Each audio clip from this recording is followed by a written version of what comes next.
শরীরটা খারাপ আছে, তো এখন সে খাবার খাচ্ছে আর আমি এখন যাবো তার জন্য একটা ওষুধ আনতে।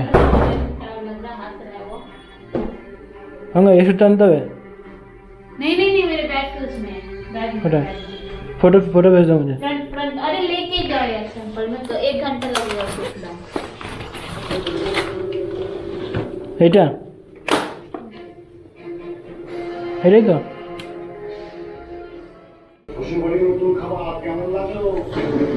তো এই ওষুধটা আনতে হবে, তো এখন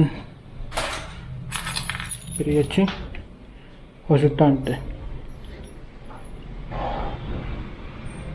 বাবা টাটা।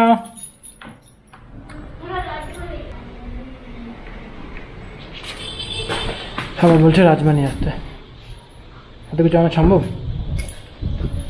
তো সিঁড়ি দিয়ে নেমে বাইকটা বের করতে হবে, বের করে আনতে হবে। তো আমি এখন গেট থেকে গাড়িটা বের করে নিচ্ছি আর এখন আমি বেরিয়ে যাব সামনের দিকে ডাক্তারের দোকানে ওষুধটা আনতে।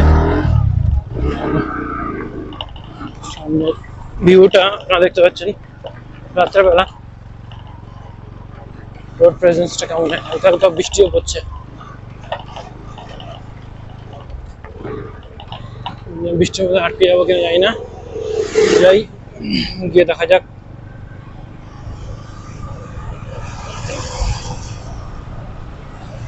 হালকা হালকা বৃষ্টি পড়ছে, গুড়ি গুড়ি।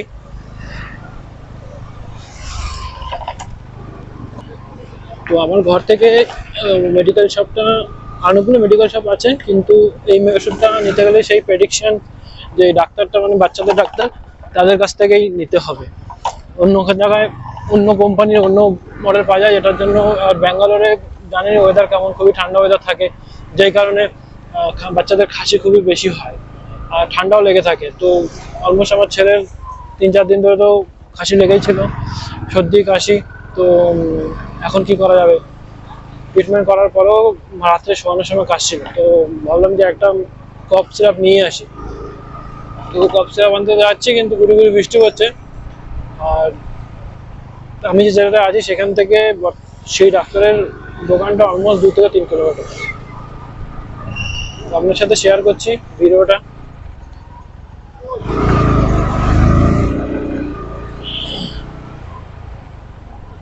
রাস্তাতে কোনো ট্রাফিক নেই, কারণ আজকে কালকে গণেশ চতুর্থী, গণেশ পুজো আছে। তো আপনি রাস্তাঘাটে দেখবেন অনেকই ফুলের দোকান আর কলা গাছের দোকান, কারণ এখানে আপনি জানেন গণেশ পুজো কলা গাছ লাগে, রাস্তা ধরে প্রচুর কলা গাছ বিক্রি করছে অনেকেই।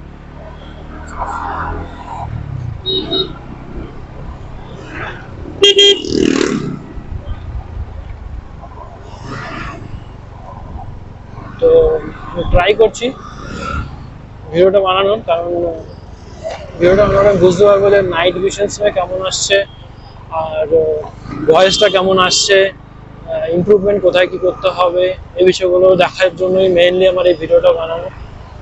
চারিপাশে লাইটিংগুলো যে দেখতে পাচ্ছেন, সুন্দর লাইটিং রাস্তার 2 সাইডে। আর এগুলো হচ্ছে গণপতির জন্য লাইটিং। ব্যাঙ্গালোরে গণপতি গণেশ পুজোটা ভালোই হয়, খুব একটা যে খারাপ হয় তা বলবো না, মোটামুটি হয়, কিন্তু মুম্বাইয়ের মতো নয়। হয় ছোটোখাটো পুজো হয়, ভালোই হয়। তবে মুম্বাইয়ের মতো ভাইবস তো পাওয়া যাবে না, যেমন কলকাতার দুর্গাপুজোর মতো ভাইবস অন্য কোথাও আপনি পাবেন না। ব্যাঙ্গালোর দুর্গাপুজো হয়, তো সেরকম ভাইবস পাওয়া যায় না।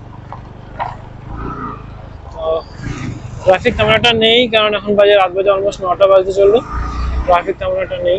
আর আমি যাচ্ছি যেগুলো গলি রাস্তাতে যাচ্ছি, মেন রোডে গেলে ট্রাফিক পাওয়া যাবে, কেননা সেখানে আপনি জানেন যে কালকে হচ্ছে গিয়ে গণপতি, আর গণপতিতে প্রচুর পরিমাণে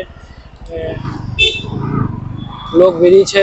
যারা বাড়ি যাওয়ার তারা ছুটি ছটা নিয়ে বাড়ি ফেরাচ্ছে, গ্রামগঞ্জে যাদের বাড়ি শহর থেকে বেরিয়ে তারা গ্রামের দিকে চলে যাবে, কেউ ঘুরতে বেরোবে, ভ্যাকেশনে যাবে। অনেক রকমের অনেকজনেরই চিন্তা ভাবনা আছে। তো আমার তো কোনো প্ল্যান নেই, অলরেডি পন্ডিচেরিতে ঘুরে চলে এসেছি, আগে কোনো প্ল্যান নেই। এখন জাস্ট বেরিয়েছি রাস্তা দিয়ে, দেখা যাক কোথায় কোথায় যাওয়া যায়। বৃষ্টিটা কিন্তু ধরেছে আমাকে, হালকা ফালকা বৃষ্টি পড়ছে, সামনে হালকা ট্রাফিক দেখা যাচ্ছে, রাস্তা জ্যাম হয়ে গেছে বুঝতে পেরেছি। সামনে যেখানে যাচ্ছি ট্রাফিক জ্যামের বিষয়, কিন্তু টেনশন একটা হচ্ছে আমার ক্যামেরার যে শিরুখানা এখন বর্তমানে, সেটাতে তো আমি লাগানো নেই, সেটা আমি এখন লাগাইনি। আমি যেতে পারবো কিনা সেটাই ভাবছি।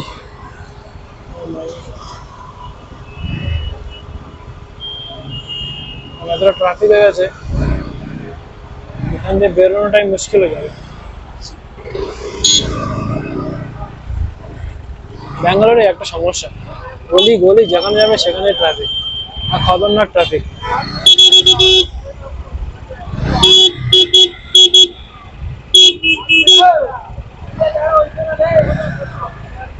প্রচুর ট্রাফিক,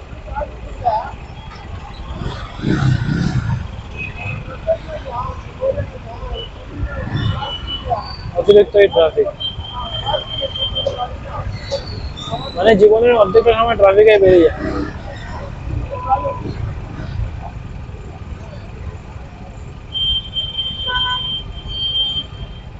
মনে হচ্ছে না আমি বেরিয়ে যেতে পারবো।